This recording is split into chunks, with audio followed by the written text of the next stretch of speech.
You are not checked by your performances. You are checked by how you handled failures. Fortune 500 के बारे में तो आपने सबने सुना है ना, Fortune 500 कंपनीज, उसमें से कहीं सीईओज को मैं मिला हूं, नेशनल इंटरनेशनल सेमिनार्स में हम मंच पे साथ में रहे हैं। अभी 2 साल पहले शिव खेरा और हम लोग साथ में थे, बहुत अच्छी बातचीत वार्तालाप हम मंच पे बैठे तब हुआ था।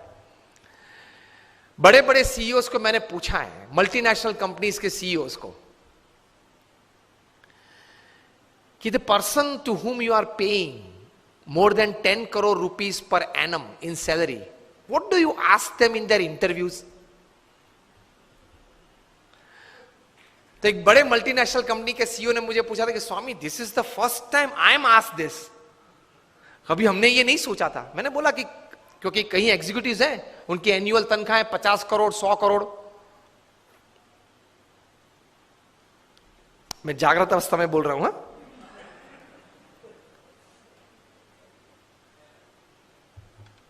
ये बहुत बड़ी सॉफ्टवेयर बनाने वाली कंपनी है,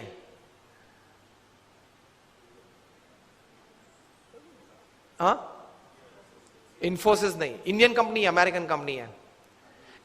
एलिसन उनका सीईओ है, एलिसन। ऑरेकल कंपनी है, आप नेट पे जाके ऑरेकल खोलना, एलिसन नाम डालना और उनकी तनख्वाह आप देखना। पिछले 5 साल की उनकी एवरेज तनख्वाह है $400 मिलियन पर ईयर।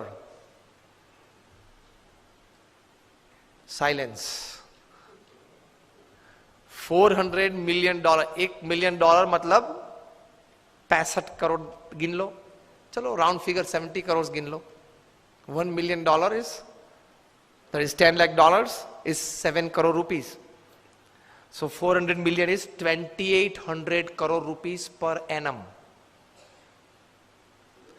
सैलरी। अब देख लेना, मैं नाम देता हूं, Allison, ELLISON, he is the CEO of Oracle। अब नाम देख लेना। अभी परसों ही आपने सुना होगा सुंदर पिचाई का, गूगल के सीईओ, पर डे की सैलरी 3.5 करोड़। परसों ही न्यूज थे, हाँ 2 दिन पहले न्यूज थे, in the print media it is today, electronic media में 2 दिन पहले आ गए थे ब्रेकिंग न्यूज में। लास्ट ईयर फाइनेंशियल ईयर की पूरी सैलरी उनकी 1285 करोड़ थी, टू बी एग्जैक्ट 1285.5 करोड़, मतलब रोज की तनख्वाह 3.5 करोड़ की।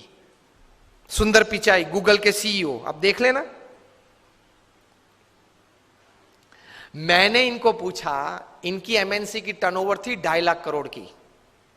हम दिल्ली में एक फंक्शन में साथ में थे, मंच पे बैठे थे, मैंने उनको पूछा कि दोज एग्जीक्यूटिव्स हुम यू पे मोर देन 10 करोड़ और 25 करोड़, उनको इंटरव्यू में आप पूछते क्या हो? क्योंकि उनके पास डिग्रीज तो एक्स्ट्रा ऑर्डिनरी है, he is a double MBA from LSE और हार्वर्ड, एकेडमिक्स तो पूछना नहीं है। इतनी बड़ी तनख्वाह देते हो तो वो 10-15 साल का अनुभव तो है उसको।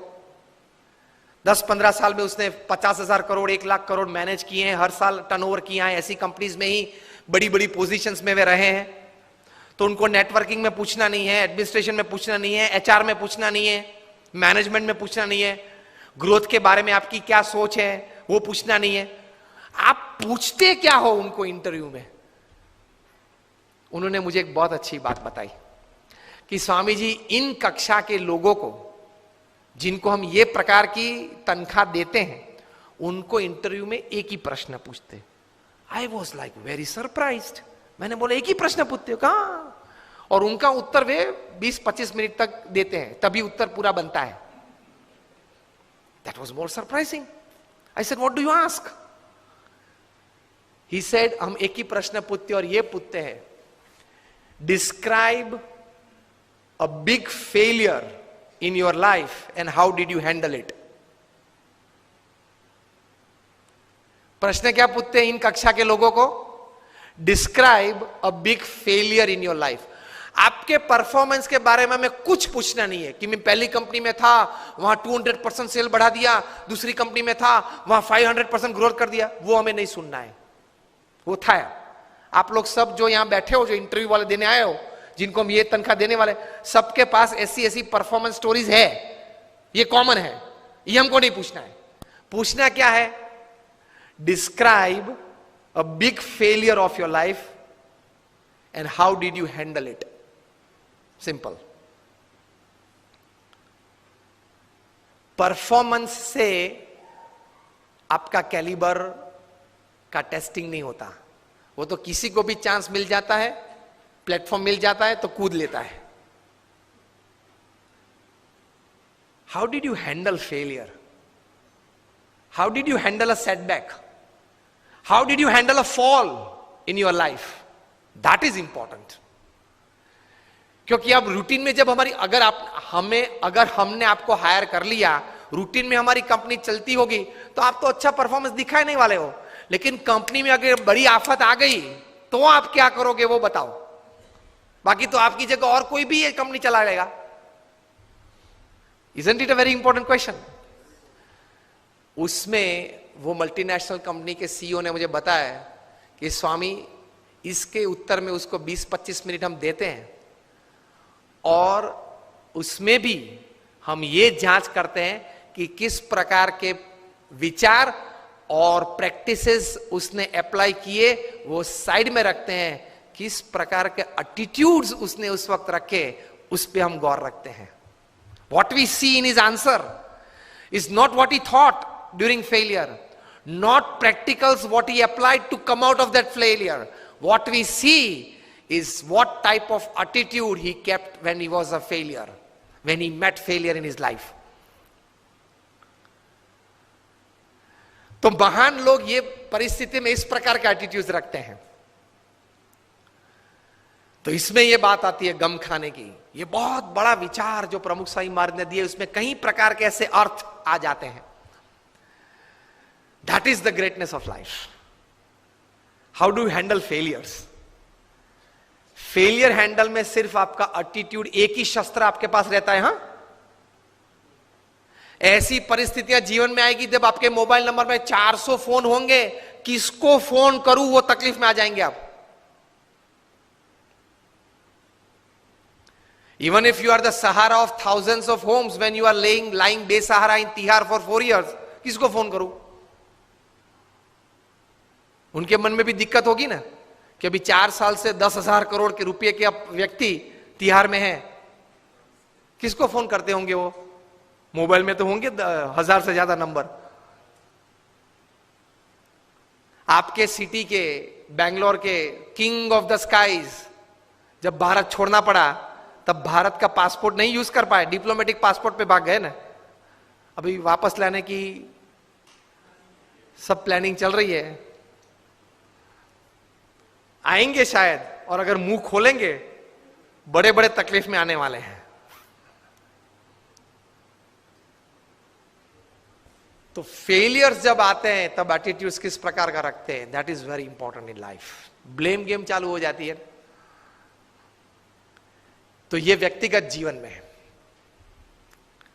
तीसरा एक बात कार्य दृष्टि से कि कर्म करना हमारा अधिकार है, फल पे हमारा अधिकार नहीं है।